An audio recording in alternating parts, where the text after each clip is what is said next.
Hare Krishna, everybody. Welcome back to the daily readings of Srila Prabhupada's books. We've been going through the Srimad-Bhagavatam lately, and it's quite a book. So lately is quite a long lately, and it's going to go on for another time yet, at least another year. And we've got a room full of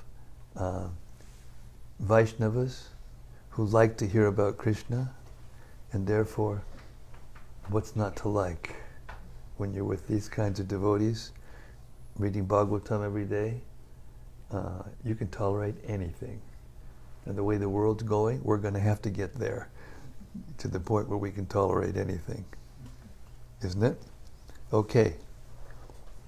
Sanatana Goswami has something to say about that, the Srimad-Bhagavatam. It goes like this. Sarva Shastrabdipi Yusha Sarva Vedaika Satpala Sarva Siddhanta Ratnadya Sarva Lokaika Drikprada. O nectar from the ocean of all scriptures, singular fruit of all the Vedas, rich mine of the precious gems of all conclusive truths, you are the only giver of sight to all the worlds. Sarva Bhagavata Prana Srimad Bhagavata Prabho Kalidwandotitaditya Sri Krishna Parivartita. O life air of all the Supreme Lord's devotees, O Master Srimad Bhagavata, you are the sun risen in the darkness of Kali. You are the exact image of Sri Krishna. Paramananda Pataya Prema Varshaksharayate Sarvada Sarvasevyaya Shri Krishnaya Namostume. I bow down to you who are supremely blissful to read. Your every syllable pours down a flood of prema. You can always be served by everyone. You are Sri Krishna himself. Marika Bando Matsangin Madguru Man Mahadana Man Nishtadaga Mad Bhagya Mad Ananda Namostute. My only friend, my constant companion, my spiritual master, my great wealth, my savior, my good fortune, my source of ecstasy, I bow down to you. Asadu sadhu tadayin adini chochatakara hanamunchakadachin mam premna rit kandayospura. O bestower of saintliness to the unsaintly, O exalter of the most fallen, please never leave me. Always appear in my heart and my voice with pure love. Om Namo Bhagavate Vasudevaya. Om Namo Bhagavate Vasudevaya. Om Namo Bhagavate Vasudevaya.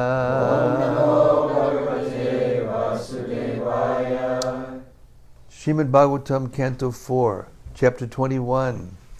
Prthu Maharaja instructs his citizens. Text 41. Prthu Maharaja speaking. Although the Supreme Personality of Godhead, Ananta, eats through the fire sacrifices offered in the names of the different demigods, he does not take as much pleasure in eating through fire as he does in accepting offerings through the mouths of learned sages and devotees. For then he does not leave the association of devotees. Hare Krishna. Purport. According to the Vedic injunctions, a fire sacrifice is held in order to give food to the Supreme Personality of Godhead in the names of the different demigods. While performing a fire sacrifice, one pronounces the word Swaha in mantras such as Indriyaya Swaha and Adityaya Swaha. These mantras are uttered to satisfy the Supreme Personality of Godhead through demigods such as Indra and Aditya. For the Supreme Personality of Godhead says, Naham tishtami vaikunte yoginam hridaye shubha tatra tishtami narada yatra gayanti madbhaktaha. I am not in Vaikuntha. nor in the hearts of the yogis. I remain where my devotees engage in glorifying my activities. I have to put a special chair. Yeah. It is to be understood that the Supreme Personality of Godhead does not leave the company of His devotees. Fire is certainly devoid of life, but devotees and brahmanas are the living representatives of the Supreme Lord.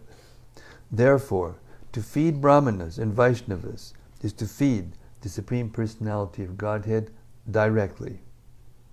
It may be concluded that instead of offering fire sacrifices, one should offer foodstuffs to brahmanas and Vaishnavas, for that process is more effective than fire yajna. The vivid example of this principle in action was given by Advaita Prabhu.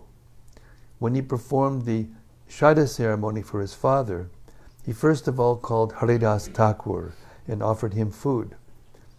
It is the practice that after finishing the Shraddha ceremony, one should offer food to an elevated brahmana.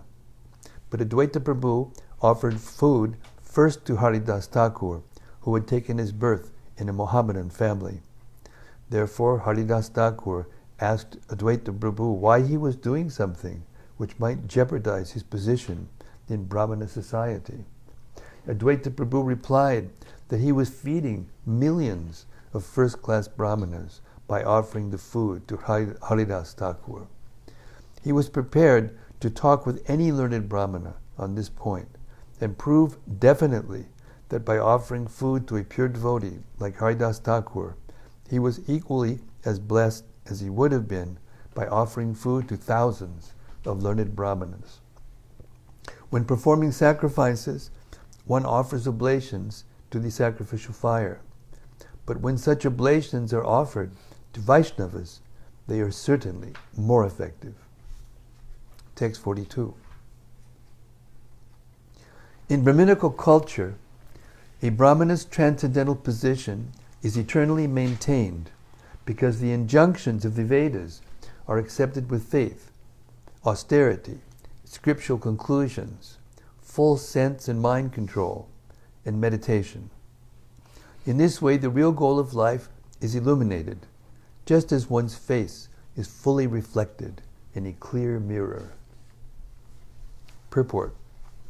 Since it is described in the previous verse that feeding a living brahmana is more effective than offering oblations in a fire sacrifice, in this verse it is now clearly described what Brahmanism is and who a brahmana is. In the age of Kali, taking advantage of the fact that by feeding a brahmana one obtains a more effective result than by performing sacrifices, a class of men with no Brahminical qualifications claim the eating privilege, known as Brahmana Bhojana, simply on the basis of their birth in Brahmana families. In order to distinguish this class of men from the real Brahmanas, Maharaj Prthu is giving an exact description of a Brahmana and Brahminical culture. One should not take advantage of his position simply to live like a fire without light. I should read that again. One should not take advantage of his position simply to live like a fire without light.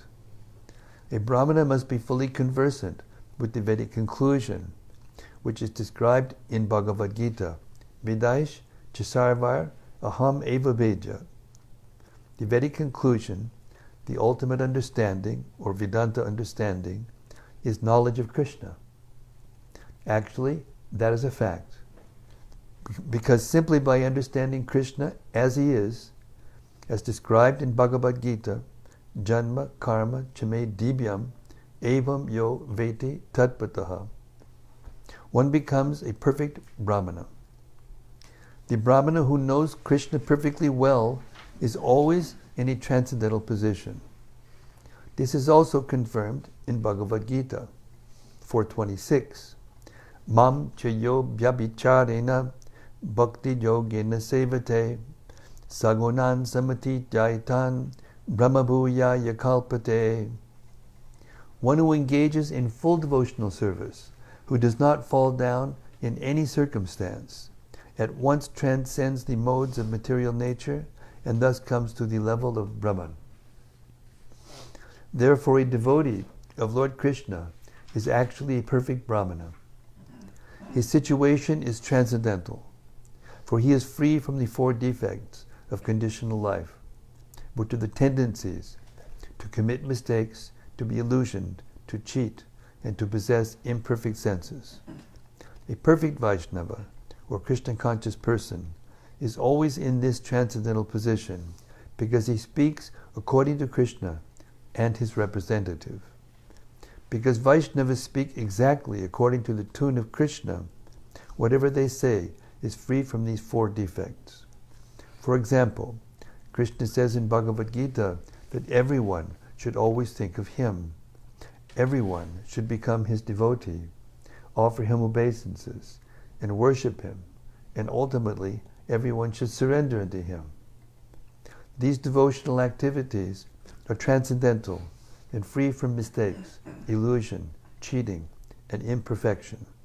Therefore, anyone who is a sincere devotee of Lord Krishna and who preaches this cult, speaking only on the basis of Krishna's instructions, is understood to be vidajam, or free from the defects of material contamination. A genuine Brahmana or Vaishnava, therefore, depends eternally on the conclusion of the Vedas, or Vedic versions presented by the Supreme Personality of Godhead himself. Only from Vedic knowledge can we understand the actual position of the Absolute Truth, who, as described in Srimad-Bhagavatam, is manifested in three features, namely impersonal Brahman, localized Paramatma, and at last the Supreme Personality of Godhead. This knowledge is perfect from time immemorial, and the Brahminical or Vaishnava culture depends on this principle eternally. One should therefore study the Vedas with faith, not only for one's personal knowledge, but for the sake of spreading this knowledge and these activities through real faith in the words of the Supreme Personality of Godhead and the Vedas. The word Mangala, auspicious, in this verse is very significant. Srila Sridhar Swami quotes that to do what is good and to reject what is not good is called Mangala, or auspicious. To do what is good means to accept everything favorable to the discharge of devotional service. And to reject what is not good means to reject everything not favorable for discharging devotional service. In our Krishna consciousness movement, we accept this principle by rejecting four prohibited items, namely illicit sex life, intoxication, gambling, and flesh eating, and accepting the daily chanting of at least 16 rounds of the Hare Krishna mantra, and daily meditation 3 times a day by chanting the Gayatri mantra. In this way, one can keep his Brahminical culture and spiritual strength intact. Somebody asked me the other day, where do we get the strength? Isn't it? Who was that? Russian. Huh? The Russian boy. Thank you. By following these principles of devotional service strictly, chanting 24 hours a day, the Mahamantra, Hare Krishna, Krishna Krishna, Hare Hare, Hare Rama, Rama Rama, Hare Hare. One makes positive progress in spiritual life and ultimately becomes completely fit to see the Supreme Personality of Godhead face to face. Because the ultimate goal of studying or understanding the Vedic knowledge is to find Krishna. One who follows the Vedic principles as described above can from the very beginning see all the features of Lord Krishna, the Absolute Truth, very distinctly, as one can see one's own face completely reflected in a clean mirror. The conclusion is, therefore, that a Brahmana does not become a Brahmana simply because he is a living entity or is born in a Brahmana family. He must possess all the qualities mentioned in the Shastras and practice the Brahminical principles in his life. Thus he ultimately becomes a fully Krishna conscious person and can understand what Krishna is. How a devotee continuously sees Krishna face to face within his heart is described in the Brahma Samhita 538 as follows. Premanjana chudita bhakti vilochanena santak sadaiva hridayeshu vilokayanti yam shama sundaram achintya gunasarupam govindamadi purusham tamaham bhajami. The devotee, by development of pure love for Krishna, constantly sees the Supreme Personality of Godhead, who is known as Shyamsundar, within his heart. That is the perfectional stage of Brahminical culture. Text 43.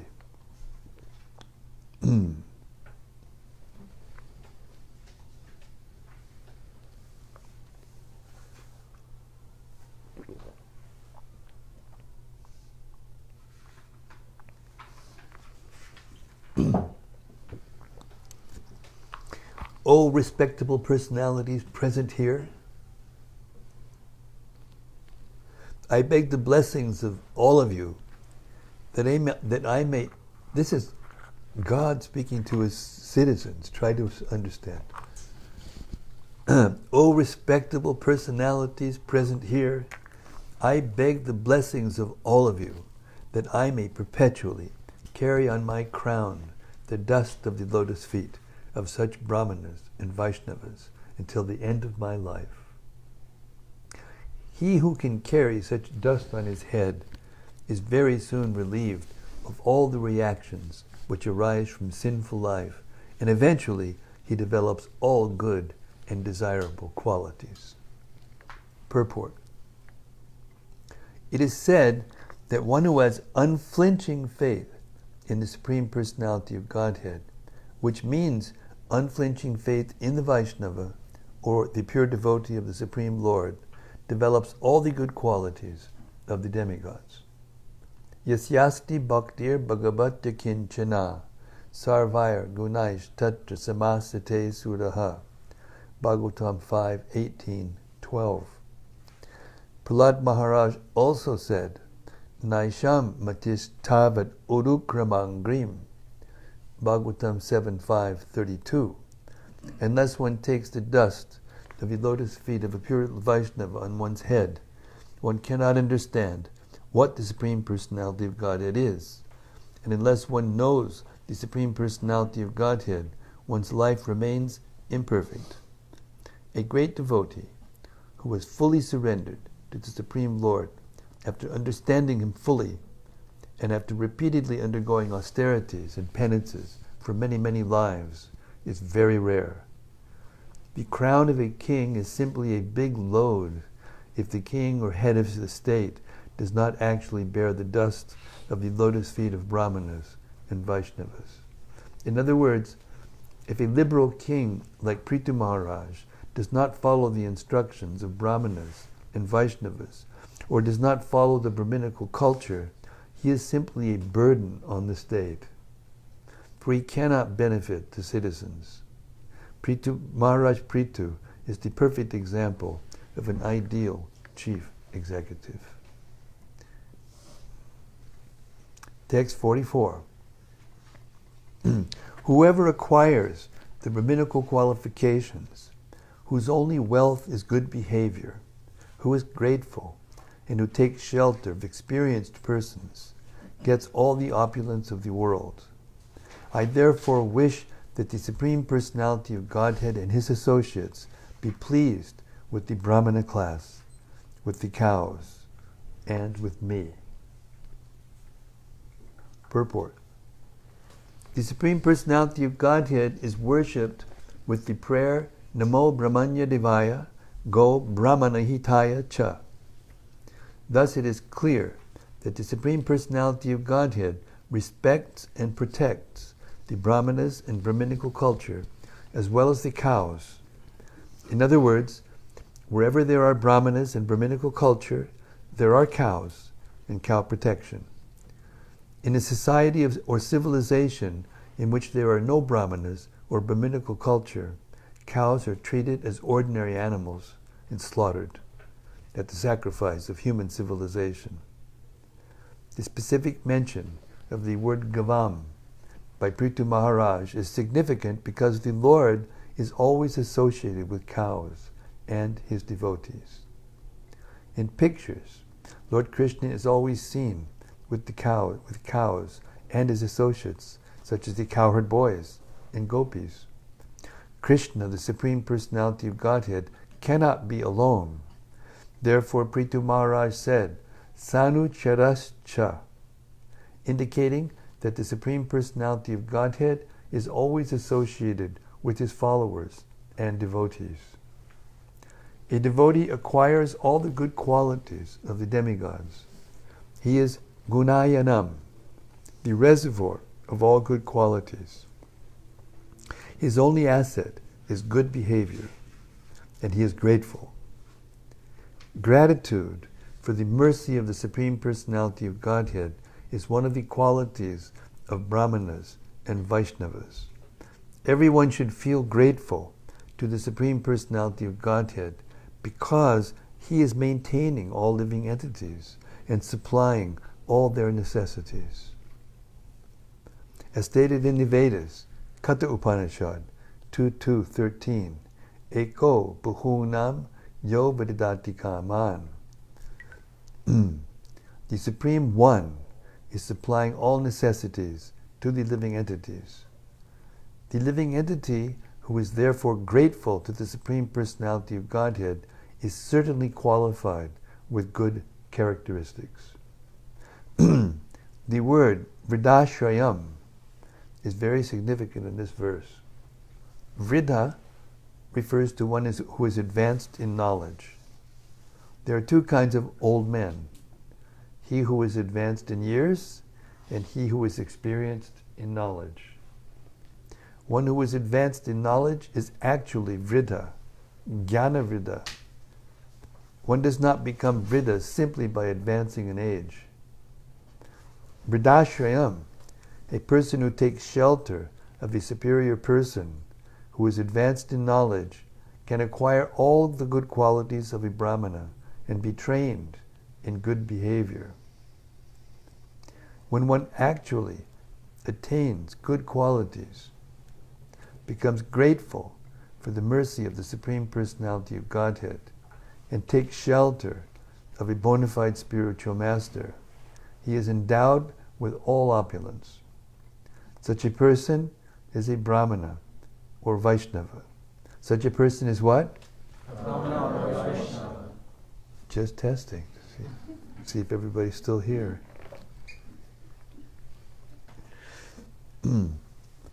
Therefore, Prthu Maharaj invokes the blessings and mercy of the Supreme Personality of Godhead with his associates, devotees, Vaishnavas, Brahmanas, and cows.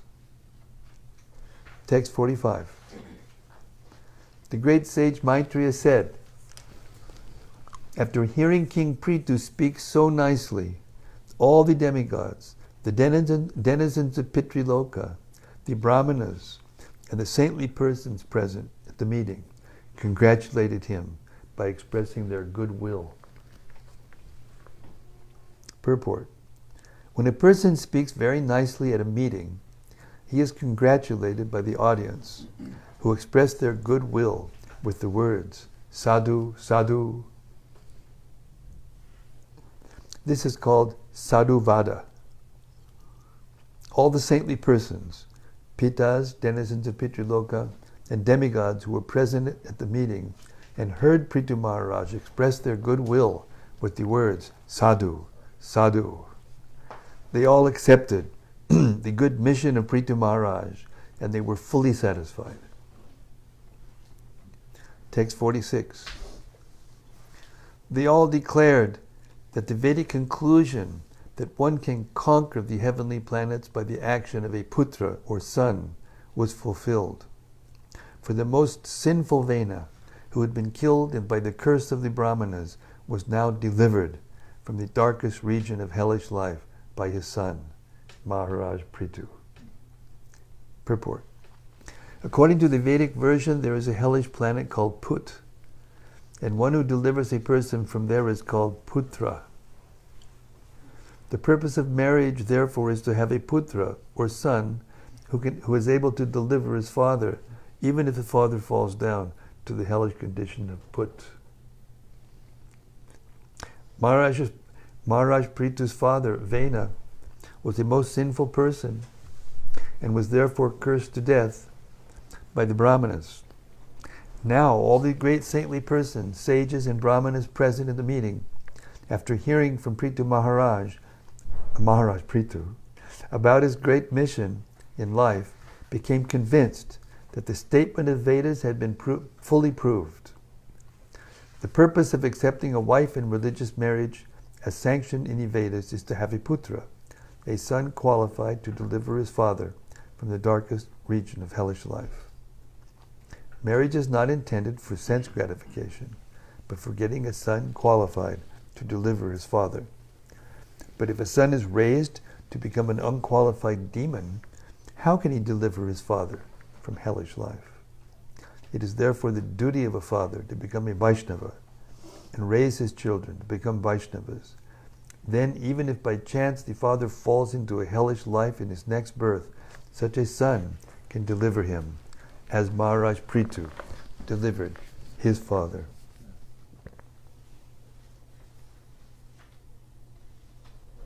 Text 47.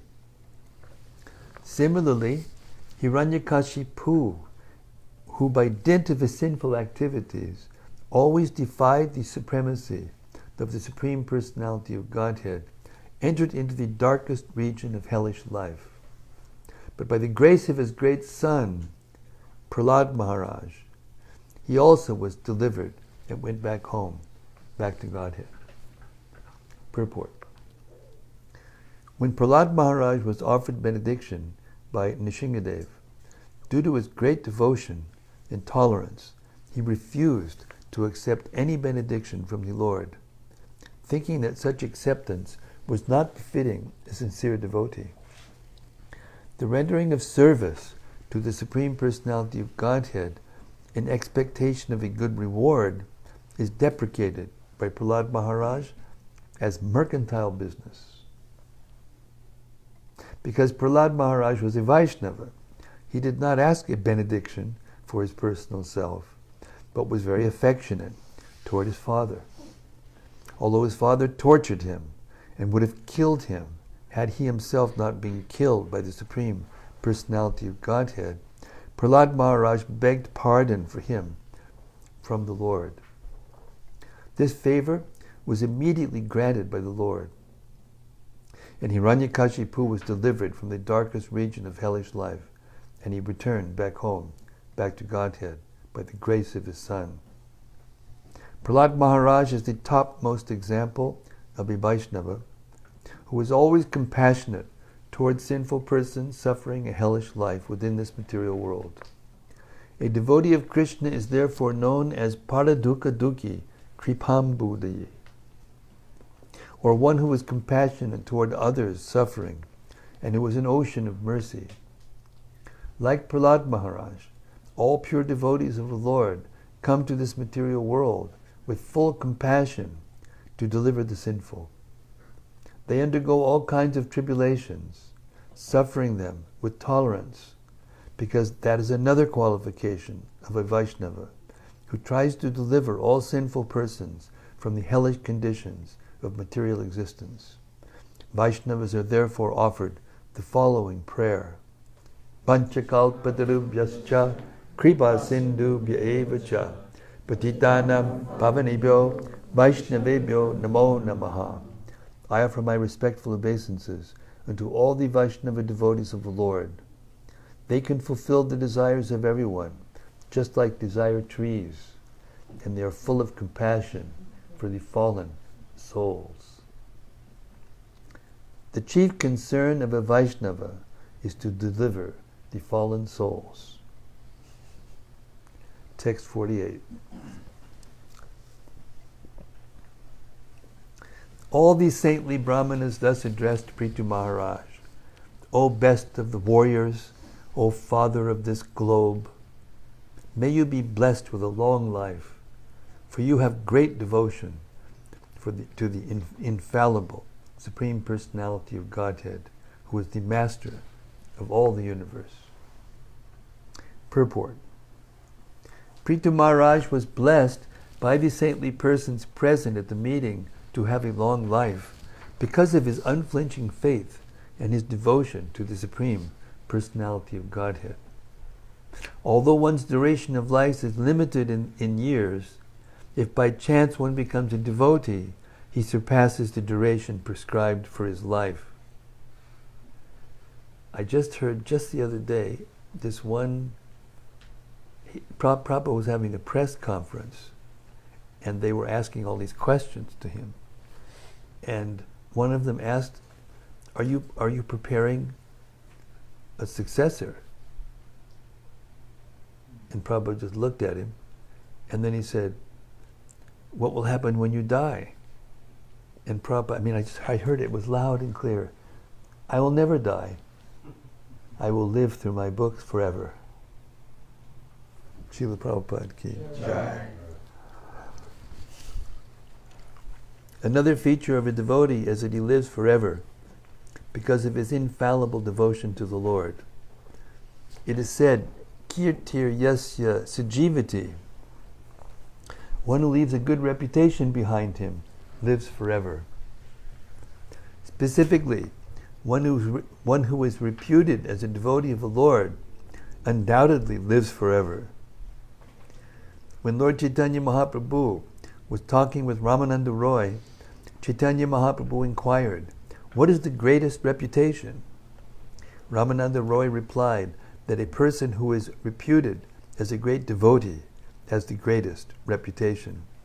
For a devotee not only lives forever in the Vaikuntha planets, but by his reputation, he also lives forever within this material world. Text 49. The audience continued, Dear King Prthu, your reputation is the purest of all, for you are preaching the glories of the most glorified of all, the Supreme Personality of Godhead, the Lord of the Brahmanas. Since due to our great fortune, we have you as our master, we think that we are living directly under the agency of the Lord. Purport. The citizens declared that through being under the protection of Maharaj Prthu, they were directly under the protection of the Supreme Personality of Godhead. This understanding is the proper situation of social steadiness within this material world. Since it is stated in the Vedas that the Supreme Personality of Godhead is the maintainer and leader of all living entities, the king or executive head of the government must be a representative of the Supreme Person. Then he can claim honor, exactly like the Lord's. How a king or leader of society can become the representative of the Supreme Personality of Godhead is also indicated in this verse by the statement that because Prthu Maharaj was preaching the supremacy and the glories of the Supreme Personality of Godhead, Vishnu, he was therefore a proper representative of the Lord. To remain under the jurisdiction or administration of such a king or leader is the perfect status for human society. The primary responsibility of such a king or leader is to protect the Brahminical culture and the cows in his state. Text 50. Hare Krishna Nitya. Our dear Lord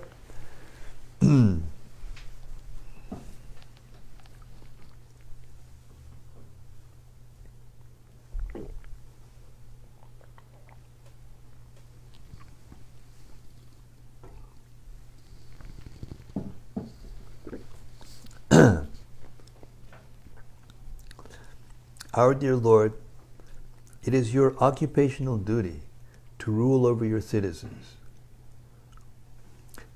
That is not a very wonderful task for a personality like you, who are so affectionate in seeing to the interests of the citizens, because you are full of mercy. That is the greatness of your character. Purport. A king's duty is to give protection to his citizens and levy taxes from them for his livelihood. Since the Vedic society is divided into 4 classes of men, the Brahmanas, Kshatriyas, Vaishyas, and Shudras, their means of livelihood are also mentioned in the scriptures. The Brahmanas should live by spreading knowledge and should therefore take contributions from their disciples, whereas a king should give protection to the citizens for their development to the highest standard of life, and he can therefore levy taxes from them.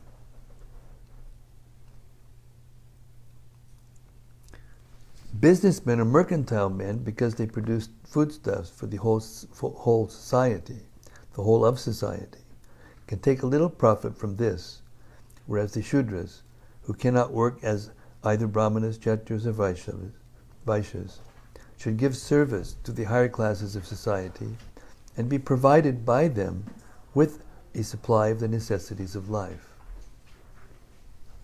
The symptom of a qualified king or political leader is mentioned herein. He must be very merciful and compassionate to the people and see to their prime interest, which is to become elevated devotees of the Supreme Personality of Godhead. Great souls are naturally inclined to do good to others. I'll repeat that. Great souls are naturally inclined to do good to others. And a Vaishnava especially is the most compassionate and merciful personality in society. Therefore we offer our respects to a Vaishnava leader as follows. Vanchakalpatarubhyascha kripa sindubhya evacha patitanam pavanebhyo Vaishnavebhyo namo namaha. I offer my respectful obeisances unto all the Vaishnava devotees of the Lord. They can fulfill the desires of everyone, just like desire trees, and they are full of compassion for the fallen souls. Only a Vaishnava leader can fulfill all the desires of the people. Vanchakalpataru. And he is compassionate because he is the contributor of the greatest benefit to human society. He is Patitapavana, the deliverer of all fallen souls, because if the king or the head of the government follows in the footsteps of the Brahmanas and Vaishnavas, who are naturally leaders in missionary work, the Vaishyas will also follow in the footsteps of the Vaishnavas and Brahmanas, and the Shudras will give them service. Thus the entire society becomes a perfect human institution for combined progress to the highest perfection of life. Text 51. The citizens continued. Today you have opened our eyes and revealed how to cross to the other side of the ocean of darkness. By our past deeds and by the arrangement of superior authority, we are entangled in a network of fruitive activities and have lost sight of the destination of life. Thus we have been wandering within the universe. Purport. In this verse, the words Karmabir Daiva Samgitaihi are very significant. Due to the quality of our actions, we come to the association of the modes of material nature, and by superior arrangement, we are given a chance to enjoy the fruitive results of such activities in different types of bodies. In this way, having lost sight of their destinations in life, all living entities are wandering in different species throughout the universe, sometimes getting birth in a lower species and sometimes existence in higher planetary systems. Thus we are all wandering since time immemorial. It is by the grace of the spiritual master and the Supreme Personality of Godhead that we get the clue of devotional life, and thus progressive success in our life begins. Here this is admitted by the citizens of King Prthu. In full consciousness, they admit the benefit that they have derived from the activities of Maharaj Prthu. Text 52. Dear Lord, you are situated in your pure existential position of goodness. Therefore, you are the perfect representative of the Supreme Lord. You are glorified by your own prowess, and thus you are maintaining the entire world by introducing Brahminical culture and protecting everyone in your line of duty as a Kshatriya. Purport. Without the spread of Brahminical culture and without proper protection from the government, no social standard can be maintained properly. This is admitted in this verse by the citizens of Maharaj Prthu, who could maintain the wonderful situation of his government due to his position in pure goodness. The word Vivridta Sattvaya is significant. In the material world, there are three qualities, namely goodness, passion, and ignorance. One has to be raised from the platform of ignorance to the platform of goodness by devotional service. There is no other means for elevating one from the lowest stage of life to the highest stage but the execution of devotional service. As advised in the previous chapters of Srimad-Bhagavatam, one can raise himself from the lowest position to the highest simply by associating with devotees and hearing Srimad-Bhagavatam regularly from their mouths.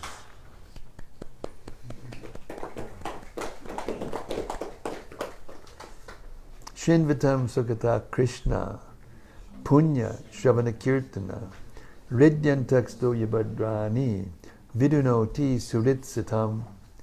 When one engages in devotional service, in the first stages of hearing and chanting, the Lord, who is in everyone's heart, helps the devotee in cleansing his heart. Bhagavatam 1.2.17. In the gradual cleansing process, one is relieved of the influence of passion and ignorance and is situated on the platform of goodness. The result of association with the qualities of passion and ignorance is that one becomes lusty and greedy. But when one is elevated to the platform of goodness, he is satisfied in any condition of life and is without lust and greed. This mentality indicates one's situation on the platform of goodness. One has to transcend this goodness and raise himself to the pure goodness called Vivrida Sattva, or the advanced stage of goodness. In the advanced stage of goodness, one can become Krishna conscious. Therefore, Maharaj Prthu is addressed here as Vivrida Sattva, Vivrita Sattva, or one who is situated in the transcendental position. But Maharaj Prthu, although situated in the transcendental position of a pure devotee, came down to the position of Brahmana and Kshatriya for the benefit of human society, and thus gave protection to the entire world by his personal prowess. Although he was a king, a Kshatriya, because he was a Vaishnava, he was also a Brahmana. As a Brahmana, he could give proper instruction to the citizens, and as a Kshatriya, he could rightly give protection to all of them. Thus, the citizens of Maharaj Prthu were protected in all respects by the perfect king.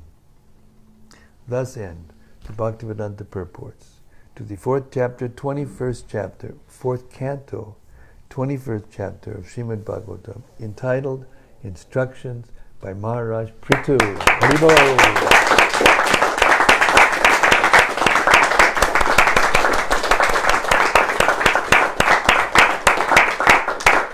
So we learned a lot about what a genuine leader is and what a genuine follower is, both. It's amazing. Simply amazing.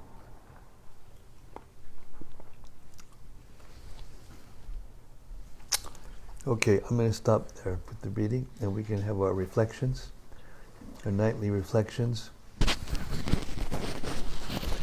Yes, our Vaidya, our local Vaidya, Vedanteshwara. Hare Krishna Maharaj. In this 47th verse, it talks about when Maharaj Prthu talks about Prahlad Maharaj. And in that purport, Prabhupada mentions that Hiranyakashipu could go back to Godhead because of Prahlad Maharaj.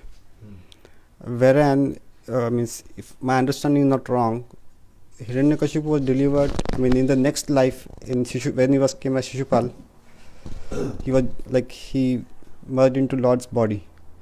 So, is it just to give an understanding that because of association of Prahlad Maharaj, he could get delivered in the next life, or he went back to Godhead in that life itself, and came back again?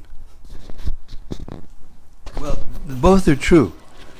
Both things are true. By the association of Prahlad Maharaj, and by the prayers and by the blessings of Prahlad Maharaj offered to him by Nrsingadev, Hiranyakashipu got liberated. But he didn't. It's not that. See, there's two things going on here. There's a pastime in which the soul in the body of Hiranyakashipu has to go through 3 births in order to go back to Godhead. So it just means that due to being killed by God, by the mercy of God's devotee, he goes and gets that benediction and goes back to Godhead in 3 lives, rather than going through how many hundreds and millions of lives he would have had to go through if he would just be a demon, a regular demon, acting like a regular demon and not getting these benedictions. So it's all arrangement of Krishna. The whole thing is arranged by Krishna. As a matter of fact, we hear from our acharyas that when Jai and Vijay, before they made that offense to the 4 Kumaras, they actually had a desire in their own hearts to give the Lord a good fight, because they knew that he liked to fight. And they had that desire. They wanted to give him a good fight. And therefore, the Lord made all these arrangements. That's one interpretation by our acharyas. So you can say both. Thank you. And then, when Hiranyakashipu gave that benediction to Prahlad Maharaj, what did he tell him? He said, don't worry, not just 1 generation, but 21 generations, before you and after you, they will also get liberated. So everything is done in the round, in the whole, everything is done perfectly by Krishna. In response to the pure devotion of his devotees. Hare Krishna. Yes, Hannah. This is from cyberspace. From cyberspace. From? His name is Richard. Richard. He said, Hare Krishna, does this philosophy include a hell?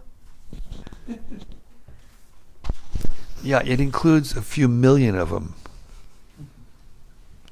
In one sense, there's a planetary system below Patala Loka, which is the lowest planetary system in the 14 worlds.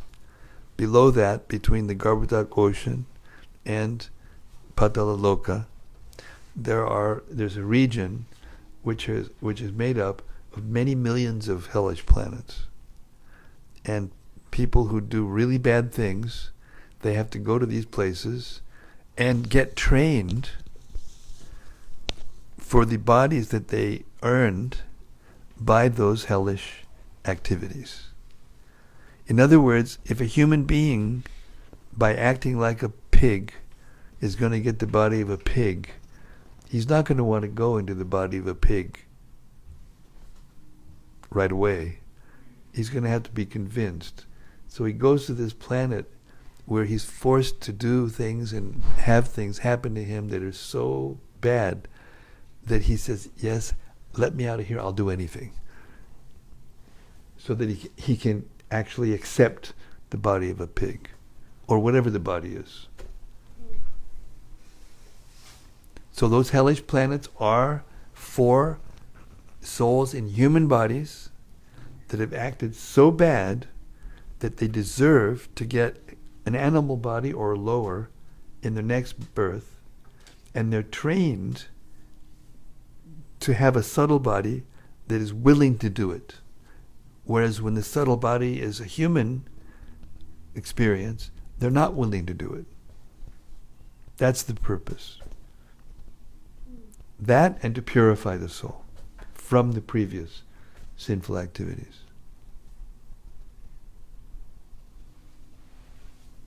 But, in another sense,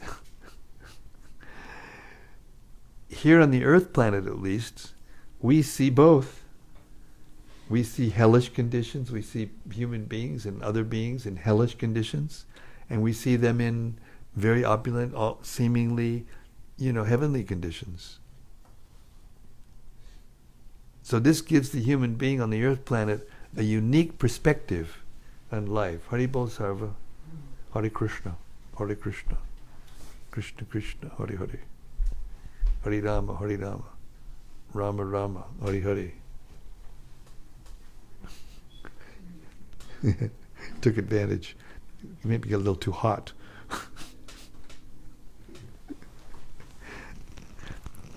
So in another sense, you don't have to go anywhere to see the hellish condition. It's like, it's right here.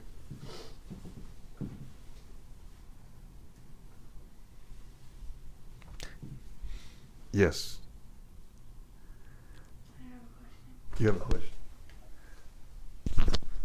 I hope it's not dumb. You hope it's not dumb? Well, why should you ask if you hope it's not dumb? Because I want to know. There you go. Okay. Therefore it's not dumb. Alright. How a devotee continuously sees Krishna face to face within his heart is described in the Brahma Samhita. The devotee, by development of pure love for Krishna, constantly sees the Supreme Personality of Godhead, who is known as Samasundar, within his heart. That is the perfectional stage of Brahminical culture. My question is it says the devotee, by development of pure love for Krishna, constantly sees the Supreme Personality of Godhead within his heart. My question is it possible to see Krishna within your heart once or twice as like a little taste, or is that just our imagination? Well, it depends on the individual person, of course. It's not a hard and fast rule when it comes to when we might see, something in our dream or in our heart, the form of Krishna. Sometimes Krishna gives special experiences to a devotee, even in the very beginning of his spiritual life, to give them impetus, to give them encouragement that they're doing the right thing, they're going in the right direction. And the proof of whether or not that's just not an imagination or is real is that there will be a permanent change.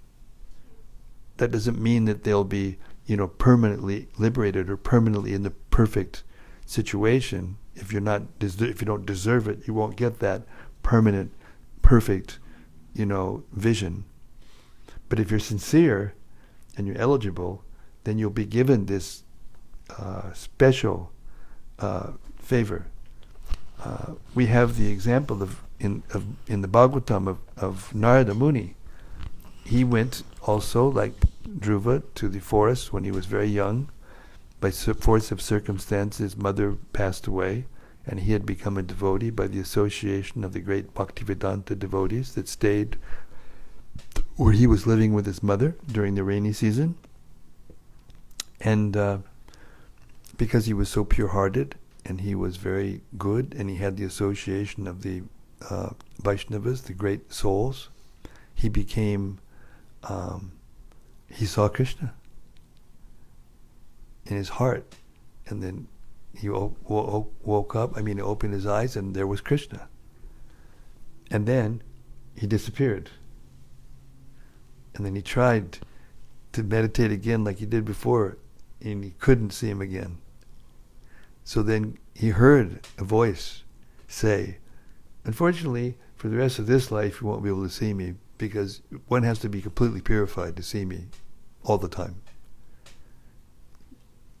But then, because of his sincerity and his devotional service, then Krishna appeared to him at the end and took him back to Godhead.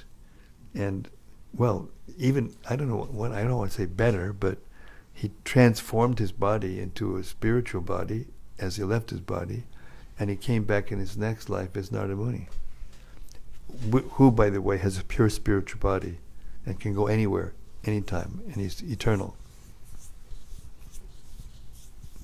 So, even if we can't see Krishna in our hearts like that, face to face, or a vision in the heart, if we are fortunate enough to receive the mercy of Lord Chaitanya, then we can chant Hare Krishna all the time. And that is non-different than seeing the Lord face to face. And we'll be able to understand the Srimad-Bhagavatam and live it. And that is also non-different than seeing the Lord face to face. And when we go in front of the deity and chant and see them so beautifully decorated, we'll be able to remember them in our mind's eye. And that is also non-different than seeing the Lord face to face. So don't worry. We're all going to be blessed with that benediction. Yes, Matthew.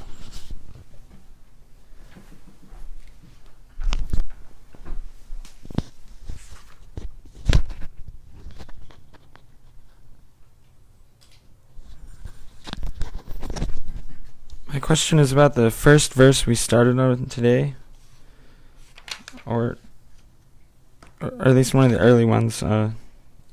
It's 41. Although the Supreme Personality of Godhead, Ananta, eats through the fire sacrifice offered in the names of the different demigods, he does not take as much pleasure in eating through fire as he does in accepting offerings through the mouths of learned sages and devotees, for then he does not leave the association of devotees.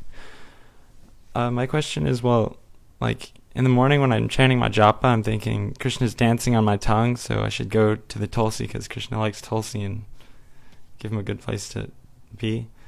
But should I be like smelling the tulsi leaf because it's about to go on the altar? Should I not be like smelling it since it's about to go onto the altar by Radha Nila Madhava?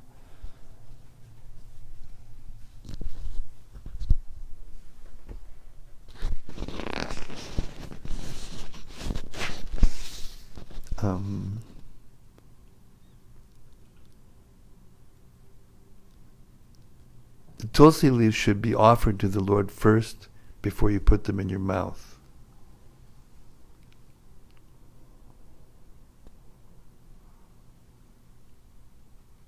I mean, like the live plant tulsi. Should I give it some space and not just like smell it like right there in the middle of the temple? Oh, well, that's a little different than what you just said. Now that's a different. The fragrance of tulsi is always auspicious, but sometimes when we're sentimental, we'll think, because she's so auspicious, I'll make a tea out of her leaves, and I don't know, it'll help me in with my cold, and it'll also give me love of God. But it's not like that. You can't, make a tea out of tulsi and then put her in your service. The idea is to serve. it's not to take service. When we chant Hare Krishna, we're not supposed to take service from Krishna. We're supposed to give. Is that somebody's phone? It's in the hallway. Oh, it's in the hallway. Okay, thank you. There's a difference between, doing something for my satisfaction or for my advancement, or doing it for the pleasure of the deity or for the pleasure of the devotee. That's a key difference. And as soon as you catch that and learn to do things for the benefit of the devotees and the benefit of Krishna, then rather for your own benefit, then you reach the perfectional stage. You can't think, now I'm going to do this, and then I'm going to make advancement, so then I'm going to, like that. There's a kind of a mercantile mentality, to do this so that I can make some advancement. If I do this, I'll advance this much. If I do that, I'll advance more. If I do that, then I'll, advance more. That's not a service attitude. That's a mercantile attitude, and it won't give you the taste.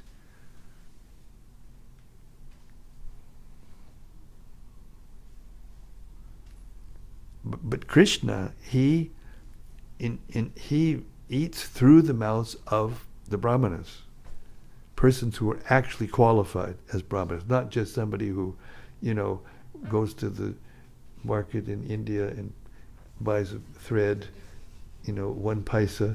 Or now it's, who knows, God, it's probably 5 rupees. I don't know what it is now, but it's not worth more than half a paisa.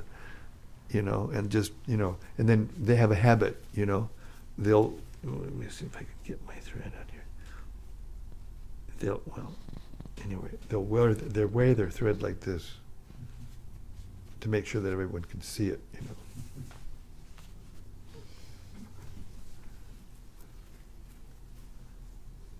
Prabhupada said, don't try to be a great devotee. Try to be a good devotee.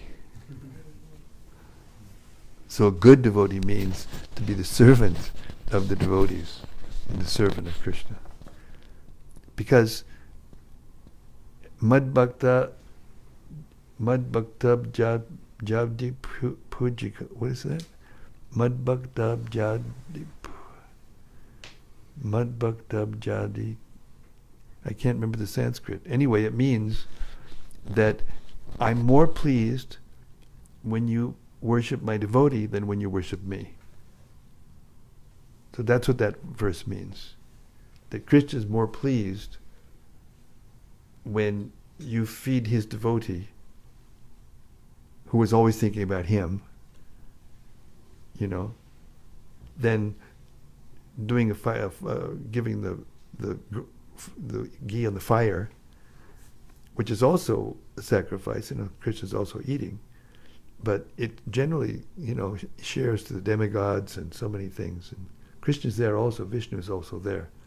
But when you feed a brahmana, then he eats directly.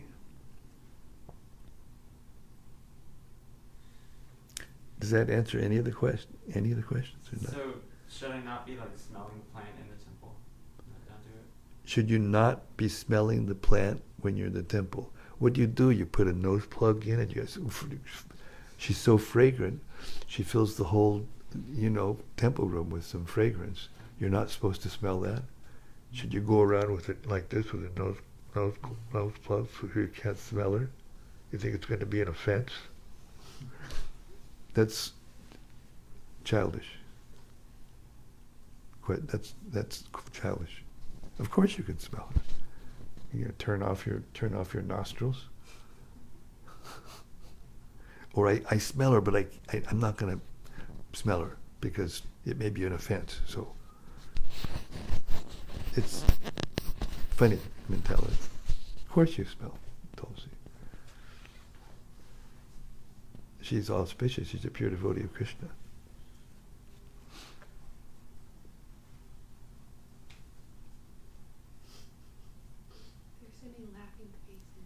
Laughing faces. Hare Krishna. Yes, Uncle John. Is that all right? Yes. Is that okay?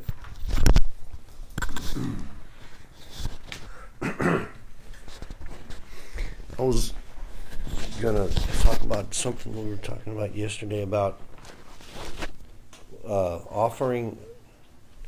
I'm doing this in the service of Krishna. It's on that vein. Like if you're doing something, you know, as a devotee, we grow, you know, you get more advanced. But as you're going through your day, things bother you, things happen to you, you experience emotions or, you know, negative things.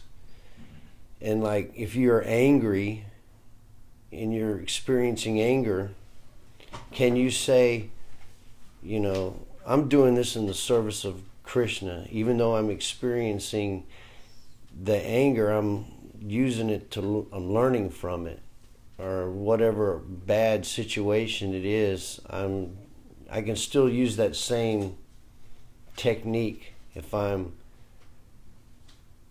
driving my car and somebody cuts me off and I get real angry. I'm like, and I have some road rage, and I go, I'm doing this in the service of Krishna. I don't know, it's a way to kind of like ground myself. I don't know if that's a proper way to use that strategy, but anyway. Comments, please.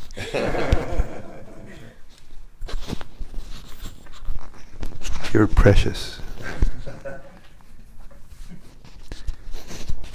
Salt of the earth.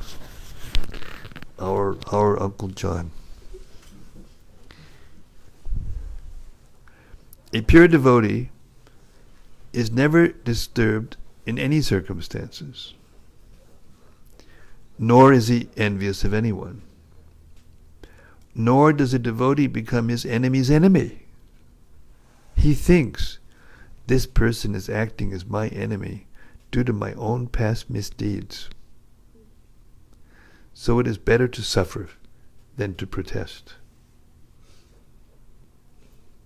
In the Srimad-Bhagavatam 10.14.8 it is stated, Tate nukampam susamikshimano bunjana evatmakitam vipakam.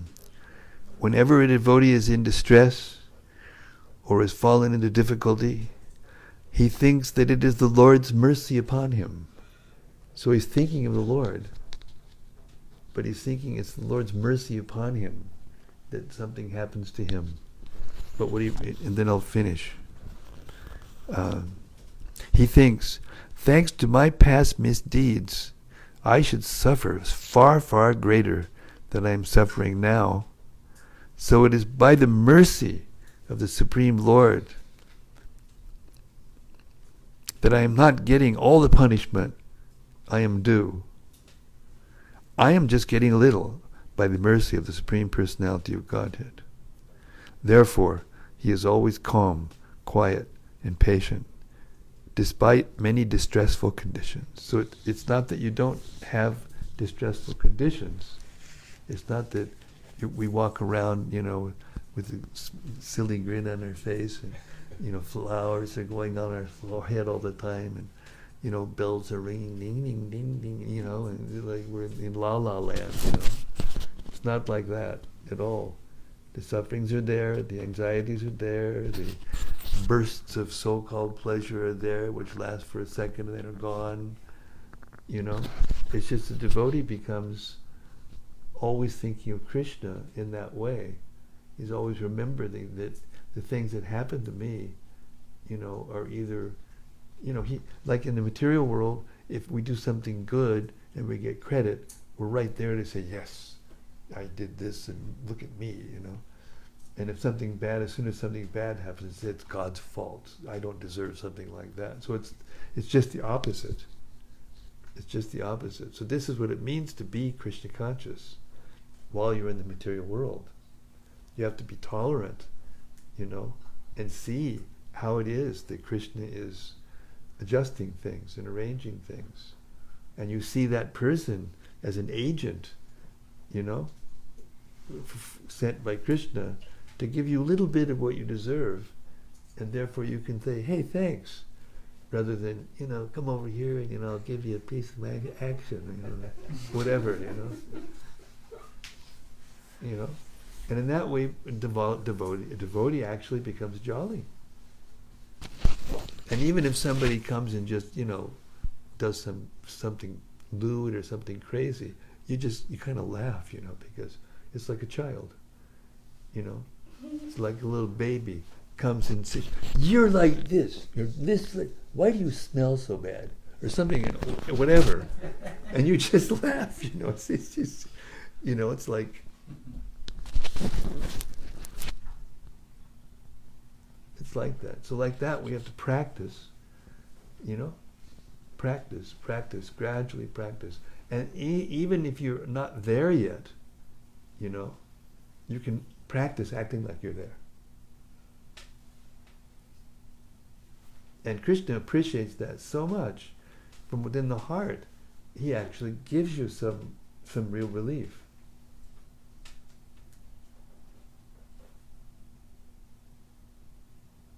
So that's the difference between thinking, about me and how I'm feeling, and being willing to tolerate something that may even, who knows, relieve somebody else or give somebody else some chance to get rid of their, sinful activity, or to be a participant in them getting purified in some way or another, And then when we walk around all day like that, hey, it's nice, and people will, people can relate to you different, and they can feel some, a little buzz, little, like when I travel around, for instance, I make it a point to always, commend the people who are doing this service, like the cabin attendants and people who are checking your bags in and doing all these different things. I always say something nice to them, and they look at me and they can't process it, because nobody talks to them like that. Nobody says, well done. And all of a sudden they change and they smile and is there anything else I can do? And every time they come down the hall, do you need anything else? And it's like they go out of their way to. So we, depending on how we are towards people, we bring that back to ourselves. And then the more we do that, more we can give that to others. And in that way, we create this vortex of happiness. And that is not different than seeing Krishna face to face all the time. And with that, I'll stop. Hare Krishna. Srila Prabhupada ki jai. Prthu Maharaj ki jai. The citizens of Prthu Maharaj ki jai. Gaur Premanandi Hare. Srimad-Bhagavatam ki jai. Oh, and thank you for reminding me. Tomorrow, there's going to be a special program in the temple. Bhakti Churu Maharaj is going to be here. And it's going to be at 7 o'clock. Say 7 o'clock? 7:20. Anyway, so we're going to have our reading tomorrow at 5:30. Okay? So that's for all of you out in cyberspace. And for those of you who are going to listen or watch and are not live, we'll put a note. Right now we'll put a note after we should sign off of what time it's going to be tomorrow night. Okay, and then there's going to be a weekend. There's going to be Kadasi, and then there's going to be Ra's appearance day, then Lord Nityananda's appearance day. So stay tuned, and we'll keep you posted every night when we're going to give the reading the next day. Thank you so much for coming and hearing about Krishna. Hare Krishna. Gaur Premanandi Hari Hari Bol. Hare Krishna.